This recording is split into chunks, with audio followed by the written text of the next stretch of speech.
What's up, guys? Welcome back to another quick video. I know this is a different video for some of you, but for my old subscribers, you already know what time it is. You already know how the video goes. So I have three different little things you can try if you are suffering with vaginal odor. You can also put this under your armpits. Be careful with one of them because they're a little bit more on the acidic side. So let's jump right into it. So if you're having trouble with vaginal odor, and by vaginal odor, I mean you've taken a bath, but you still smell, or throughout the day you're getting this stench smell, what you can try is these three things. And I'm gonna start off with the one that is, to me, is the most powerful. We're gonna start off with some distilled vinegar. This is white vinegar, ignore my nails. This is white distilled vinegar. You do not have to use this much. What I want you to do is take a cloth, and when you get ready to bathe, what you're gonna do is get that cloth nice and warm, and you're gonna sprinkle a little bit of this white distilled vinegar on your cloth.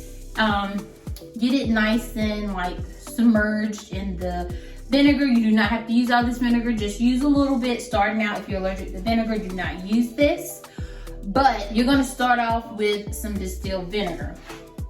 I think the lighting, okay, I don't know how my lighting is looking.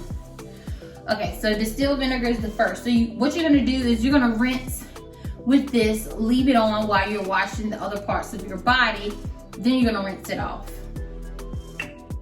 So if you're still having odor after that, you can also do the next thing, because it may be something like some bacteria that you need to get rid of.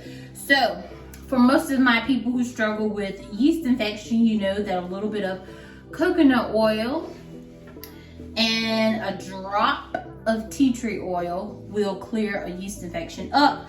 So I think I have about maybe a half of a teaspoon of real organic coconut oil. This is the kind that I'm using. I have about half a teaspoon with a drop. I'm not going to use any more than a drop because this is very potent, and I don't have a lot of coconut oil in here. So you only want to use about a half a drop to a drop. You'll be able to tell. Do not use more than a drop. That's all I'm going to say. Mix it together, and you want to insert it on the outside and inner parts of your vagina, whichever part is giving you the irritation. This will help to dry out all the bacteria, and you will be feeling better. It will take away the itch within a matter of seconds. So that's my next thing. But also it works if you are having vaginal odor, because a lot of times vaginal odor comes from a buildup of bacteria. So all these things work in concoction, but I would try one at a time. So if you try the vinegar, let's say tonight, wait till tomorrow to try the coconut oil and tea tree oil. So after you've tried the tea tree oil and coconut oil, we're gonna try some peppermint spray. This is my go-to when my period goes off. If I've been eating wrong and I'm on my period, I normally have a higher pH level down there. But if I use the peppermint spray, leave it on for a few minutes and wash it off, I am good. Now, in order to make this peppermint spray, I use a big spray bottle, and I use half of a bottle of peppermint. But let me show you the spray. So I use this is a big bottle of peppermint spray. So I fill it all the way to the top, and I add half of this bottle to it. But just starting out, don't do that. If you are just starting out, you make the entire bottle with half tea tree, a whole thing of water. This is 28 ounces warm water.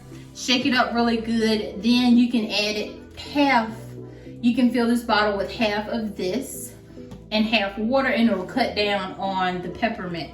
Because if you are sensitive to peppermint will burn the hell out of you. Just being honest, if you're not used to it. So you want to be careful when you incorporate any of these items that I am talking to you tonight about. If some people are sensitive to vinegar, That's why I say use just a little bit on your rag and submerge it in water, warm water, rinse it, and then go back over your vagina with a cold compress, okay? What it's gonna do is gonna get that pH back in balance. It's gonna kind of close up the pores. It's gonna close up the pores down there so that you won't always be like seeping, okay? So what you want to do, I always try to rinse off with a lukewarm to cold water rinse after I've showered, just to bring my body temperature back down. And yeah, tried all these things that I've showed you tonight and you're still having trouble with body odor, then you may want to work on internal, maybe do a detox. I have a video about a simple detox you can do. You also want to drink more water to get in there and flush out what is going on. Try garlic water, onion water. They smell bad, guys, but they do so good for our internal systems. Lemon water, anything that'll detox your body and help you flush out any of that toxins, right? So the thing about vinegar is that it will get your pH where it needs to be. But this vinegar, I do not recommend drinking. No, I've never tried that. But you can drink the apple cider vinegar with the mother in it with some water mixed with it. And it will help detox your body. And you'll notice that as you're detoxing, you may sweat a little bit more, but it is good to sweat and get all those toxins out of your body. So I hope these 3 things, guys, have helped you tonight. If you have ever tried any of these on your vagina, leave a comment below. Let me know how it worked for you, and I will see you in the next video. And just a reminder, what works for some people may not work for everyone. Use it at your own risk. I'm not a female specialist. I'm just telling you guys what works for me. All right, see you in the next one. Bye.